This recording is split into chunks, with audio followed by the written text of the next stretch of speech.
Okay, welcome back to another Sabbath School lesson. This is going to be over lesson number 12, Joseph, Prince of Egypt.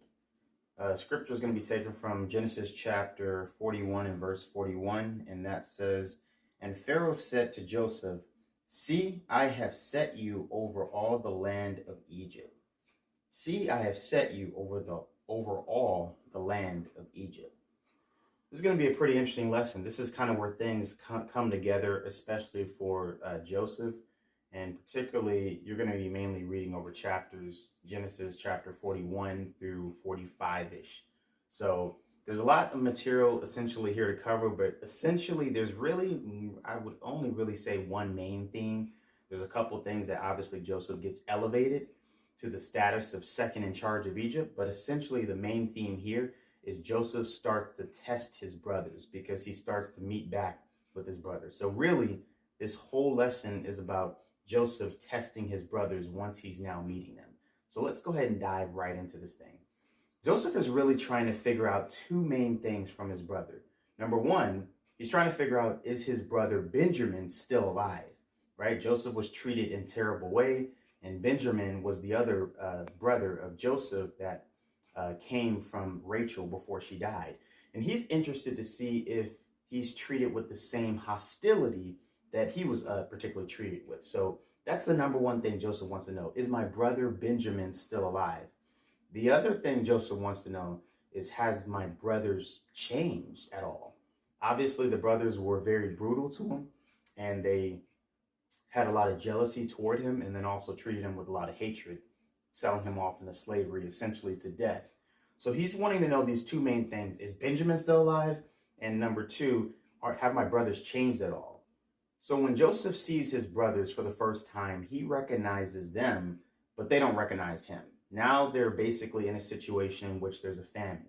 So Joseph prophesied that there was going to be 7 years of plenty and then 7 years of famine.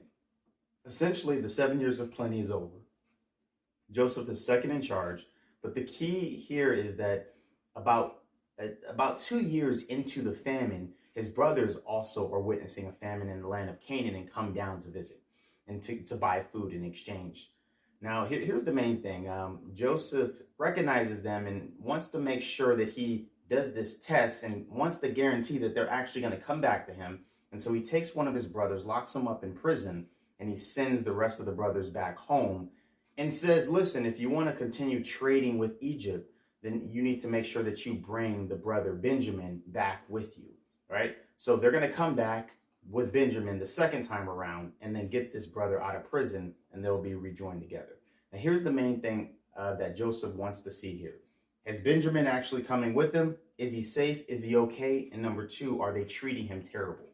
So once they come back with Benjamin, he sees, great, Benjamin's super, is alive, and he seems to be doing pretty well. The other thing is he prepares this feast for them, and this is where he's going to do a major test. He's going to give Benjamin 5 times the amount of food as anybody else gets. So this is obviously massively intentional. He's going to stick out like a sore thumb. It's going to be enough food that he can't even eat, right? So this is an overabundance of food.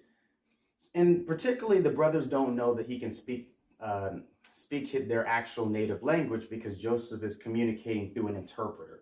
So basically he sees them interacting with Benjamin and sees that, okay, they're not jealous over the situation of Benjamin receiving something significant while they didn't receive anything. You remember the time that Joseph received a coat of many colors, and he was very significant, and the brothers were massively jealous over that. So that was a test that it seemed like they were passing, but Joseph had another test that he particularly wanted to lay on. The other test was a lot more major. He's seen that the brothers didn't get jealous if Benjamin was shown favor. Now it's time to see if the brothers have hatred toward Benjamin in any way, shape, or form. Or in other words, how do they treat him if Benjamin is in a state of some sort of threat? And specifically, Joseph is trying to test them to figure out, listen, if I take Benjamin away and say I'm going to put him in slavery or maybe he's going to die, how do the other brothers react? Essentially, the other brothers start to step up. Judah steps up, and they start to offer their lives in place of their brother. And Joseph sees that this is a huge transition from what they were many, many years ago. Okay, so here's the main thing that we're essentially leading to. Why is it so important for Joseph to know that his brothers have changed? Why is it so important for Joseph to know that his brothers have changed? It's something you want to talk about and discuss there. He essentially forgives his brothers, but before he reveals himself and before he reveals that they're forgiven, he wants to see if there's been a significant change in them. Question is why? Okay, on the other hand, we're going to switch to the profound meditation. When Joseph first shared his dream, notice that it was about him being uplifted.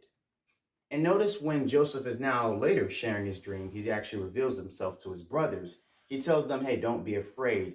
You essentially meant evil out of this. God meant it for good. He put me in place here to serve you because he knew it was going to happen in advance, this huge famine, and I can take care of you and I can supply your needs. So Joseph now remembers his dream and now throws it back out to his brothers. But in this sense, he's now showing that his dream was actually meant so he could uplift others.